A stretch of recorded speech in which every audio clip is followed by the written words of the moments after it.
Today, we are not just talking about politics. We're talking about power, about strategy, about the guts to stand tall when the world tries to push you down. India did not bend. India did not bow. India chai pai. And it was not with fists, not with muscles, but with the sharpness of words, with the strength of conviction, with the iron will of leadership. Foreign Minister Jaishankar looked the West in the eye and said, "Ito, this is not the India of yesterday. This is a new India, bold, unshaken, unapologetic." And my friends, this moment is not just about diplomacy, it is about YOU, it is about ME, it is about how WE respond when life tries to break us. Are you ready to feel the power? Are you ready to learn the art of standing USTO PBLE? Then let's go. When the world expects you to bow and you stand tall instead, something powerful happens. This is exactly what India has shown under the leadership of its foreign policy architects, especially in moments when Western powers, led by voices like Donald Trump, tried to corner or pressure India into submission. For decades, the pattern was simple. The West dictated and nations followed. They expected compliance, deference, and silence. But this time, India drew a line. Jaishankar's words, spoken with calmness but loaded with steel, carried the message India will decide for India. It was not arrogance, it was self-respect. A nation of 1.4 billion, a civilization older than most countries in existence, refusing to be lectured about its choices. Whether it was energy imports, defense policies, or its stand on global conflicts, India refused to move at the snap of Western fingers. This is more than politics, it's a philosophy of life. Because just like nations, individuals are often surrounded by forces trying to dictate how they should live, what choices they should make, what path they should walk. And the temptation to surrender, to avoid conflict, to please others is always there. But true strength is in refusing to be dictated to. The West was shocked not because India spoke loudly, but because India spoke firmly. Imagine someone who has been underestimated for years suddenly standing up and saying, "I don't need your approval." That's what shook them. And here's the lesson for us. When you break free from the need for validation, you unlock your real power.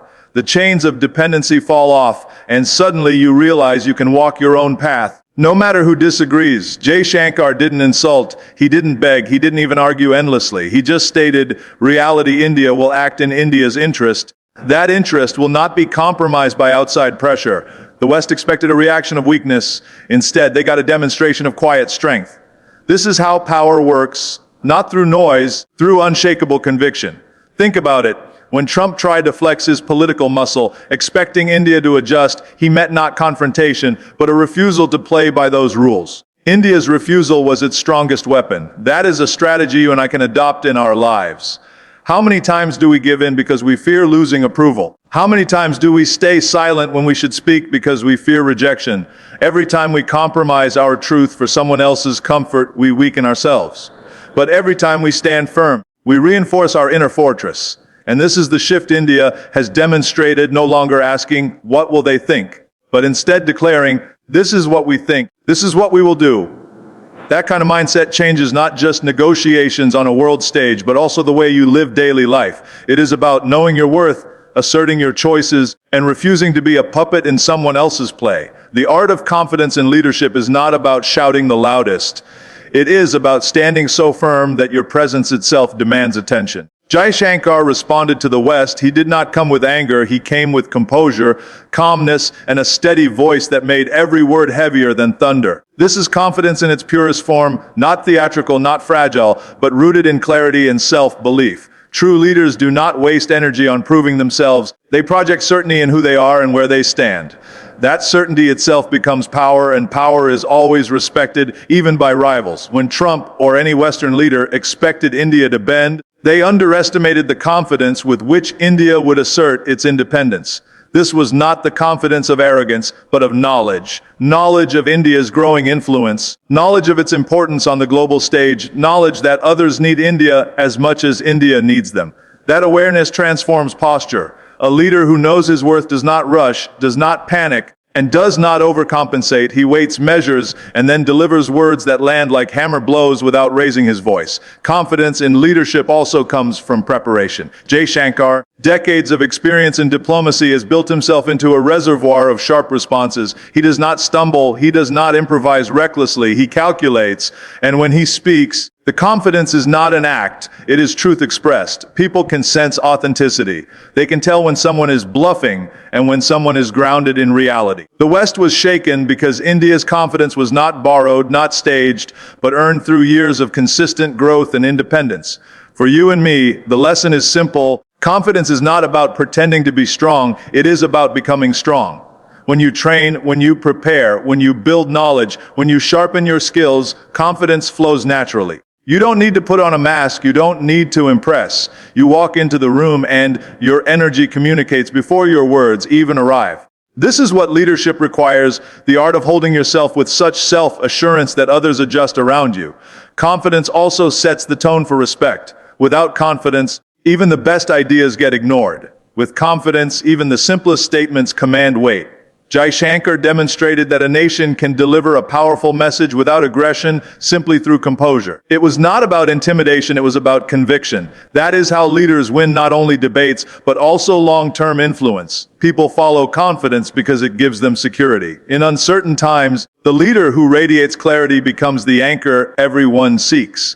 And perhaps the most striking part of confidence is this: it does not require permission. A leader does not wait for the world to approve his stance, he declares it with authority. That declaration reshapes the room, it shifts dynamics, it turns tables. That is the art of confidence in leadership, force that turns words into power and silence into strength. The power of strategic silence and timing is one of the most underestimated weapons in leadership and diplomacy.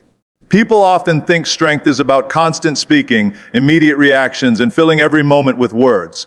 But true mastery comes when you know exactly when not to speak. Jaishankar's approach exemplifies this art. He does not rush to respond to every provocation. He waits, he listens, and he allows the noise of the other side to exhaust itself before delivering his strike. That pause, that silence builds tension.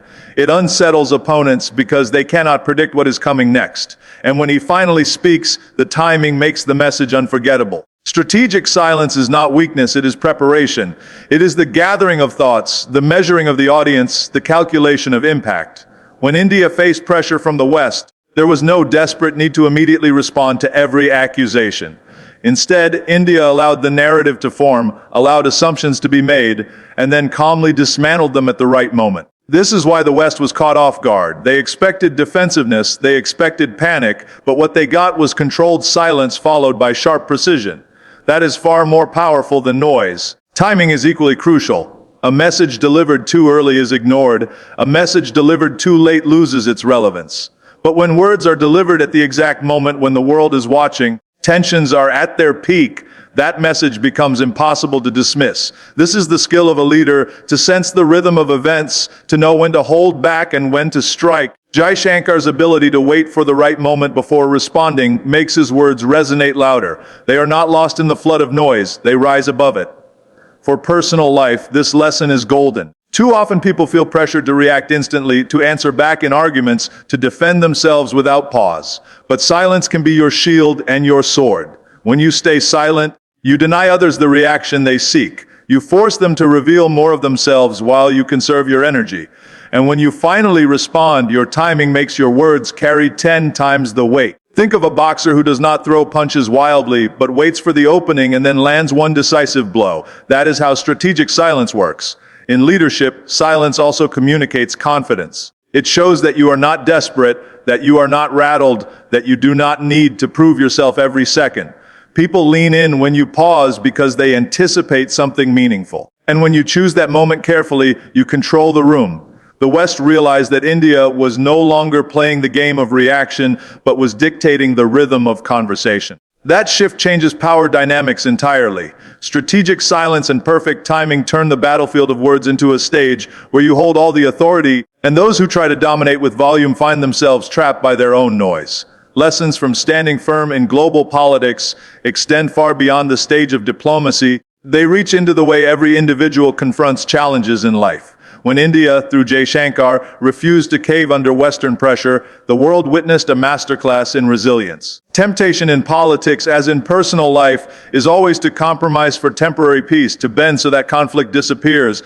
But that peace is often short-lived. The real lesson here is that firmness, even when uncomfortable, creates lasting respect and long-term strength. By standing firm, India did not just win one argument, it redefined its position on the world stage. When a nation as large and complex as India faces coordinated criticism, the easy path would have been to soften its tone, to align with expectations, to avoid confrontation. Yet, the decision to hold ground showed that resilience is not about denying conflict, but about facing it with clarity. This is the first lesson: firmness prevents erosion of identity. If India had bent, it would have sent a signal that outside voices can shape its internal decisions. By refusing, it drew a boundary that reinforced sovereignty. For individuals, this is exactly how personal boundaries work. If you do not enforce them, others will continually test and cross them. Another lesson is that firmness requires preparation. Standing firm is not simply about saying no. It is about having the strength, the resources, and the strategy to back that no with credibility. India had prepared itself economically, diplomatically, and strategically to defend its decisions. That preparation made its firmness unshakable. Similarly, in life, you cannot just decide to resist pressure without preparation. You need knowledge, skills, and inner strength so that when you hold your ground, it is not stubbornness, but conviction supported by substance. A third lesson is that firmness does not mean aggression. Many confuse resilience with hostility, but Jaishankar's delivery was calm, measured, and respectful even while being unyielding. That combination of politeness with firmness is extremely powerful. It disarms critics because they cannot accuse you of arrogance or hostility. Yet they also realize you will not compromise. This balance applies everywhere: in negotiations, in workplaces, in personal relationships.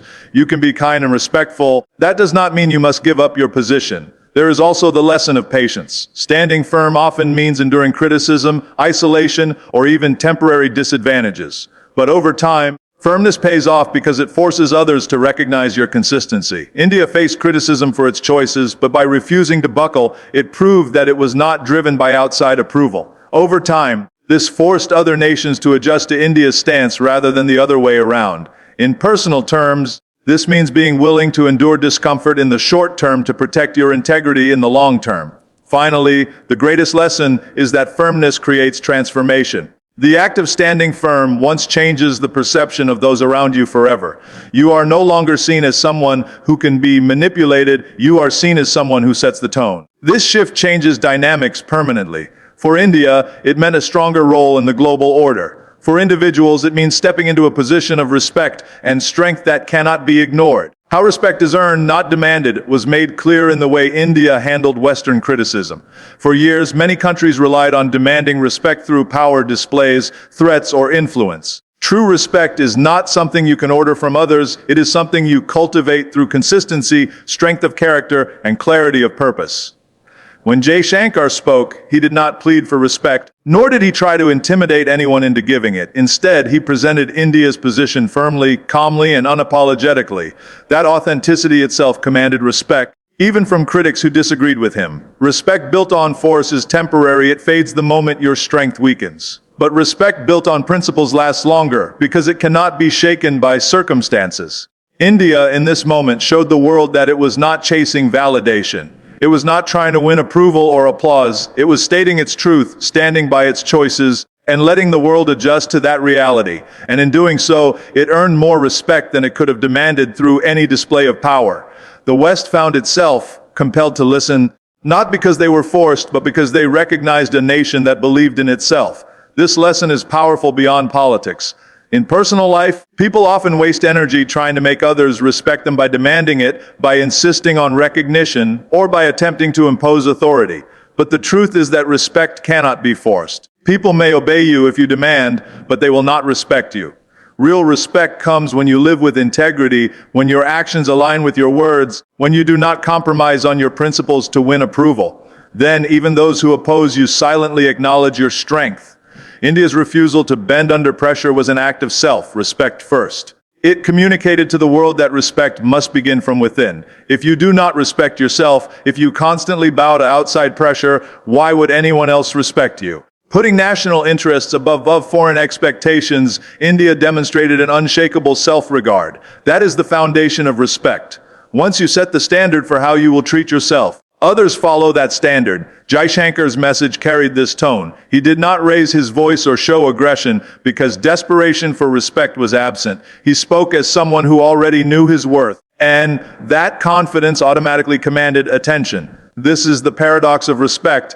Those who chase it rarely receive it, but those who live without seeking it end up attracting it naturally. Respect gravitates toward strength, not noise. For every individual, the same principle applies. Stop demanding respect from others. Instead, build it by how you live, how you act under pressure, how you stand firm when it is easier to compromise. The more you demonstrate consistency, resilience, and authenticity, the more people will recognize you without you ever having to ask. That recognition, born from example and not demand, is the highest form of respect one can earn. Turning criticism into a weapon of strength is one of the greatest skills a leader or a nation can develop. When the West, including Trump's rhetoric, tried to frame India as weak, dependent, or hesitant, the words were meant to corner and diminish. But instead of reacting with anger or defensiveness, India converted those very criticisms into opportunities to show its strength. Jaishankar did not run from the accusations. He faced them directly, reframed them, and turned them into evidence of India's independence. This is the essence of power, to take the stones thrown at you and build a fortress out of them. Criticism by itself has no power. Its power comes only from how you receive it. If you internalize it negatively, it weakens you. But if you harness it, it becomes fuel. India's approach was to acknowledge the noise, but use it as a platform to declare a stronger identity. Every question about why India pursued certain policies became a chance to showcase the principle that India acts in its own interest. Rather than shrinking under pressure, criticism became the stage on which India amplified its voice. This is how you turn attacks into advantages. The first step is emotional control. Many people respond to criticism impulsively, anger or insecurity, which gives critics exactly what they want, proof that they can shake you. But India's calm, composed responses showed discipline. By not overreacting, Jaishankar made critics look louder, angrier, and less balanced in comparison. That contrast shifted the perception of strength toward India. For individuals, this is a crucial lesson. When you do not let criticism rattle you, you immediately appear stronger than those who attack you. The second step is perspective. Criticism often reveals more about the critic than about you. The West's attempts to pressure India exposed their frustration at losing influence. By recognizing this, India understood that criticism was a sign of growing strength, not weakness. This is a mindset shift. Instead of seeing criticism as an obstacle, you see it as confirmation that you are on the right path. If no one is criticizing you, you are probably not making a significant impact. Presence of critics proves that your actions matter. The third step is transformation. India took criticisms of its energy imports, its global neutrality, and its independent choices, and used them to project sovereignty. The very things it was attacked for became symbols of independence and maturity as a global power. This is how criticism, when flipped, becomes a tool of branding. You take the negative label and reframe it as a strength. For example, being called stubborn becomes being called resilient. Being called defiant becomes being called independent. The narrative changes because you control the meaning. For anyone in life, this principle is empowering. Criticism will always exist, from rivals, from peers, even from those closest to you. If you practice the art of converting criticism into strength, you stop being controlled by it. Instead, you begin to thrive on it. Every attack becomes proof of progress. Every doubt becomes fuel for clarity. Every attempt to weaken you becomes the raw material for your greatest demonstration of strength. Rewriting the rules of engagement is what separates reactive players from true leaders. For decades, global politics followed a script written largely by Western powers, a script where certain nations spoke and others listened, where instructions flowed one way and compliance was expected. But India, through Jaishankar's diplomacy, refused to follow that script. Instead of playing by the old rules, India created new ones, rules where equality replaced hierarchy, where sovereignty outweighed pressure, and where partnership mattered more than dominance. This shift unsettled the West because it meant they could no longer assume automatic compliance. The game had changed, and India was no longer a passive participant, it was a rule maker. Rewriting the rules is never easy. It requires the courage to break patterns that have existed for years, sometimes even centuries. India's refusal to bow to Trump's aggressive posturing was one such moment. The old rule said, when the United States demands, others must adjust. The new rule declared India listens, but India decides. Simple shift altered not only how the world viewed India, but also how India viewed itself. It was a declaration that the days of following someone else's playbook were over. In life, this lesson is vital. Too often people operate within rules designed by others, family expectations, workplace hierarchies, societal norms that dictate how one should think, act, or live. Following those rules may keep you safe. It also keeps you small. True growth comes when you begin rewriting your own rules of engagement, when you stop playing by terms set by others and start defining your own standards. This is not rebellion for the sake of rebellion, it is leadership of the self. Rewriting rules also requires clarity. You cannot simply reject the old without knowing what you are building in its place. India did not just say no to Western demands, it offered an alternative vision of balanced partnerships where countries engage as equals. Similarly, in personal battles, you must know what you are standing for, not just what you are standing against. Without clarity, rewriting rules becomes chaos. With clarity, it becomes transformation. Another critical element is consistency. One bold move is not enough. Rules only change when they are applied repeatedly. India's stance was not a one-time defiance, but a series of consistent refusals to be pressured, each reinforcing the new rules of engagement. Over time, this consistency forced even critics to acknowledge the shift. In your own life, if you want others to adapt to your terms, you cannot waver. You must apply your standards again and again until they become the new normal. The most powerful outcome of rewriting the rules is that it forces others to meet you where you stand. Instead of you bending toward them, they begin adjusting to you. That reversal of dynamics is where influence is born. India no longer waits for permission, it shapes the dialogue. And for individuals, the same principle applies. Once you stop asking for approval and begin setting your own terms, the people around you begin to respond differently. The rules change not because they agreed to them in advance, because your conviction leaves them with no choice. From the world stage to personal battles, applying the same mindset is the bridge that connects the lessons of global politics to everyday life. When India stood tall against Western pressure and Jaishankar delivered his firm, unshakable message, it was not just a geopolitical moment, it was a demonstration of how strength, confidence, and conviction work in any arena. Nations are made of people, and the principles that guide a nation's rise also guide an individual's growth. The refusal to bow, the courage to hold ground, the discipline to stay composed, these are not just diplomatic tools, they are life strategies. Every person faces a version of what India faced on the world stage. There will always be external pressures, whether from peers, superiors, family, or society at large. There will always be attempts to dictate your choices, to corner you, to push you into compliance. And just like India, you have two options. You can bend to those pressures and live on someone else's terms, or you can stand firm, define your own path, and force the world to adjust to you. The mindset that lifted India's position globally is the same mindset that lifts an individual's position personally.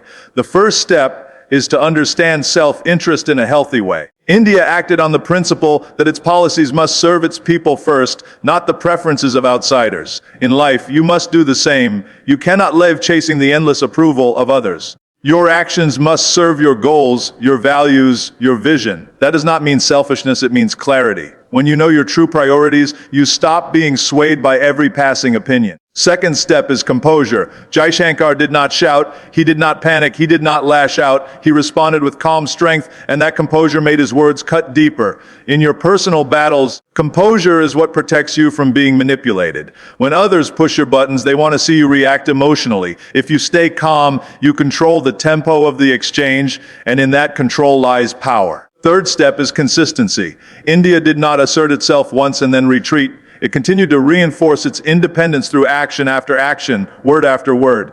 In life, you must apply the same principle. Standing strong once is not enough. If you want people to respect your boundaries, your values, and your choices, you must consistently uphold them, even when it is difficult. Consistency transforms temporary resistance into permanent recognition. Finally, the biggest step is to shift from playing defense to playing offense. For years, nations like India were put on the defensive, always responding to the West. That changed when India began setting the tone instead of reacting to it. In life, too many people live defensively, always reacting to circumstances instead of shaping them. Applying this mindset means taking initiative, setting your own rules, creating your own opportunities, and refusing to live as a character in someone else's story. The world stage showed us that strength reshapes the game, and in your personal battles, the same truth applies.